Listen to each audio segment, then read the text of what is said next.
Do not open this box. A title that really catches you, because you think to yourself, are they going to open this box? What's in it? Is this like the Ark of the Covenant?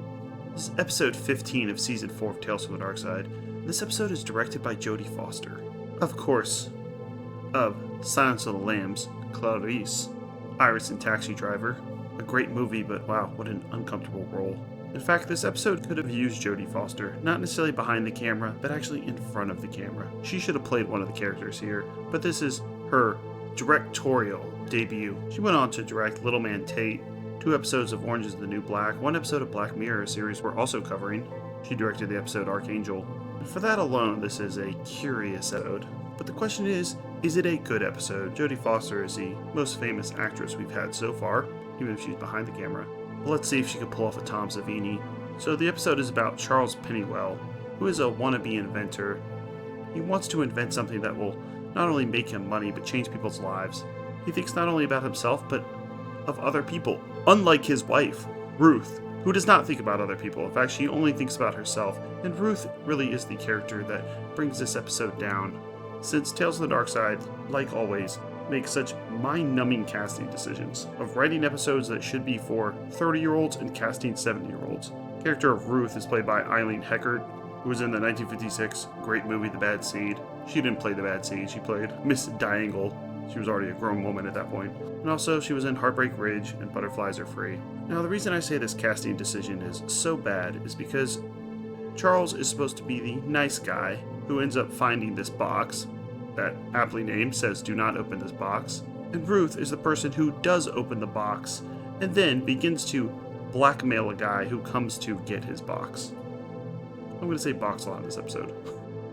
And while she's blackmailing this guy, she wants him to buy her jewelry, redo her kitchen. She wants to look good for her other friends. She wants to go dancing. And once again, this seems like this should be played for like a attractive 30-year-old sugar baby or something. Instead, she's like 70. She wants to go dancing with all her jewelry. Is this really like what 70-year-olds think about? It just doesn't make any sense. So we get the third character, a postman, who comes into Charles' workshop and asks him, did he receive a box that on the top of it says, do not open this box? Because if he did, that was accidentally delivered to this address. It was supposed to go somewhere else, and that's his box. He's the postman, and he wants his box back.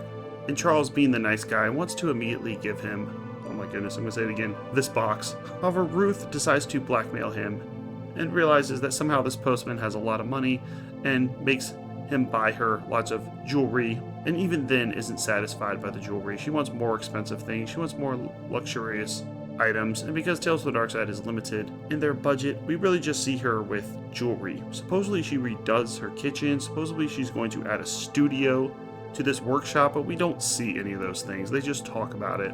And Ruth is really just unsufferable. She's supposed to be, but at the same time, you have to actually watch this episode and deal with her the entire time. And I don't think the acting, even though Eileen Heckart has a good resume, her acting is not good here. Charles Pennywell and the postman are both enjoyable characters, but man, Ruth is in this way too much. Annoying everyone, never being happy, and seeming so unrealistic that a person in their close to 70 is acting like this. As the caviar, who the hell does she think she is? It's definitely ostentatious. Well, of course she's jealous. Oh my god, my feet are killing me. I'm very happy with the formica in the kitchen. Charles is played by William Lamasina, who is in the musical All That Jazz. So this goes on for the entire episode, before the postman gets sick of buying Ruth these gifts and decides to just stay in the workshop and have them go look for this box. He's not leaving until they actually go look for it. And when finally Charles and Ruth give in and give him this box, he realized that it was open, because Ruth is an idiot and she opened the box, but said there was nothing in it. And the postman tells her there was something in it. A human soul. That's right, it's Tales from the Darkside. Come on, you know someone was going to sell their soul to the devil. It has been 3 episodes since episode 12, the deal, since someone sold their soul to the devil, so come on. So the postman is some type of demon that has this soul in a box, but since Ruth let the soul go, he does have to replace it with another soul, and we know whose soul that's going to be. It's going to be Ruth's.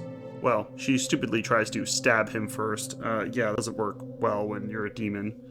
So he doesn't care and takes her soul. So I guess she didn't really sell her soul to the devil. Maybe Charles kind of sold her soul for her. I don't really know how this works. I guess when you try to stab and kill a demon, it kind of goes without saying that if there's only two people whose soul he could take, either Charles or Ruth, if you're the person who stabs him, he's going to take your soul. So don't do that. And that's Do Not Open This Box. I think I'm going to give it a low 5 out of 10. I actually like the ending when Ruth dies. I like the other two characters. It's just Ruth. She's so unenjoyable to look at, listen to. She doesn't pull off this role, portraying a trophy wife, because she's not a trophy. Nobody would want her. She's not attractive. She's old.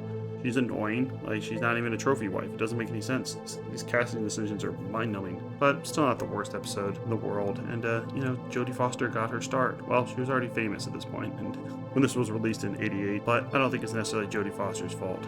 It's the casting director. I'm not even saying it's Ruth's fault. It's the casting director's fault. So let's look at some reviews to see if I'm right. Of course I am. This person gave it a 2 out of 10. Hammy acting spoils an average story. Do Not Open This Box is the first episode I've watched of the 1980s horror series, Tales from the Darkside, and it's hardly inspiring stuff. The story goes that an elderly couple find a mysterious box only to have a postman come, calling, who claims that the box belongs to him. The only problem is they've already opened it. I do wonder when they open it, because they do it in the beginning. They don't say what's in there.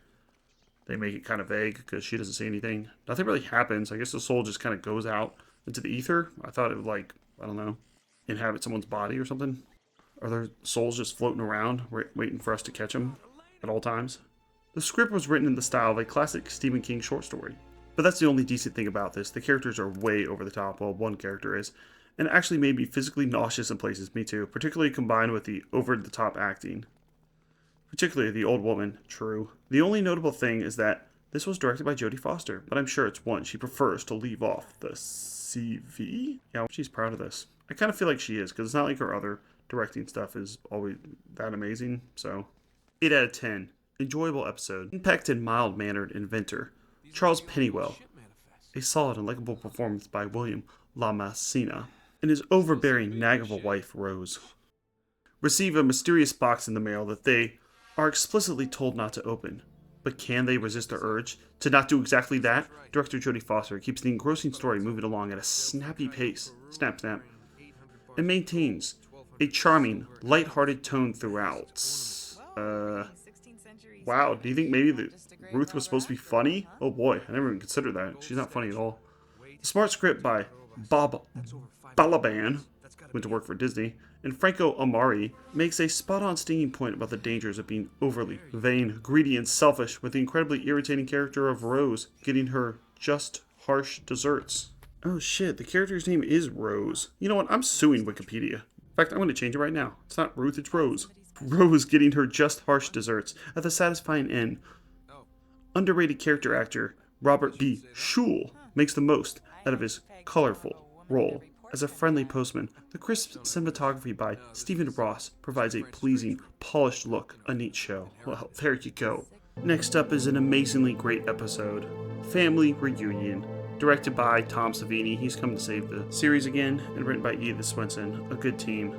About a little boy who's locked in his room and is experiencing some changes. He's around 12 years old, so he's going through werewolf. He's turning into a werewolf. That's what's happening, not puberty.